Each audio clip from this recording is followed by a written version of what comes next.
ત્યારે અરવલ્લીના જ માલપુરની વાત કરીએ કે જ્યાં ધોધમાર વરસાદ ખાબક્યો અને બસ સ્ટેશન વિસ્તારમાં દુકાનો પાસે પાણી ભરાયા હોય તેવા દ્રશ્યો સર્જાયા હતા।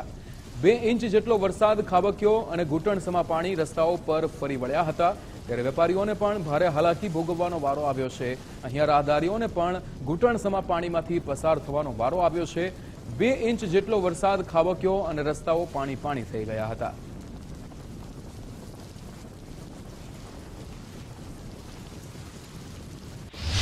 અરવલ્લી જિલ્લામાં આજે વહેલી સવારથી જ વરસાદી માહોલ જોવા મળી રહ્યો છે। ખાસ કરીને જિલ્લાના બાયડ, માલપુર, મોડાસા સહિતના વિસ્તારોની અંદર 1 થી 2 ઇંચ જેટલો વરસાદ ખાબક્યો છે। હાલ અત્યારે આપણે માલપુર ખાતે છીએ। માલપુર ખાતે 1 કલાકની અંદર 1 ઇંચ જેટલો વરસાદ ખાબકવાના કારણે જે નીચાણવાળા જે વિસ્તારો છે, જે દુકાનો છે, તેની અંદર પાણી ભરાવાની સમસ્યા સર્જાઈ છે। દ્રશ્યોમાં આપ જોઈ શકો છો કે જે નીચાણવાળો જે વિસ્તાર છે, જે બસ સ્ટેશન સામેનો જે વિસ્તાર છે, ત્યાં પાણી ભરાઈ ગયા છે। છેલ્લા દર વર્ષે આ સમસ્યા ઉદ્ભવે છે, જેનો તંત્ર દ્વારા નિકાલ કરવામાં નથી આવતો, જેને લઈને જે સ્થાનિકો છે, જે વેપારીઓ છે, તે હાલાકીનો સામનો કરી રહ્યા છે। આપણી સાથે વેપારી છે, આપણે તેમની સાથે વાત કરીશું।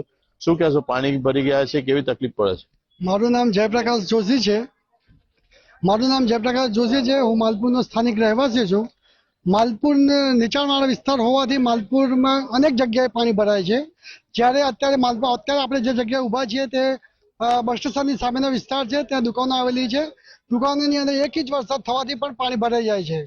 એ પાણી ભરાવાનું છે તો આગળ કોઈ કન્સ્ટ્રક્શન કરવામાં આવ્યું છે, ત્યાં એનો નિકાલ ત્યાંથી છે, પણ પાણીનો કોઈ નિકાલ નથી થતો।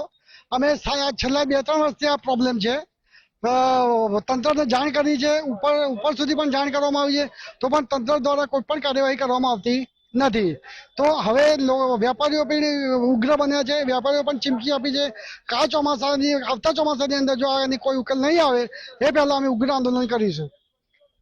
બિલકુલ, વેપારીઓ હાલાકીનો સામનો કરી રહ્યા છે। વેપારીઓ પણ જે આ પાણી ભરવાની સમસ્યા છે, તેનો ઉકેલ થાય તેવું તંત્ર પાસે માગણી કરી રહ્યા છે। અને અરવલ્લી જિલ્લાની અંદર વહેલી સવારથી સમગ્ર જિલ્લાની અંદર જુદા જુદા વિસ્તારોમાં વરસાદી માહોલ જોવા મળી રહ્યો છે।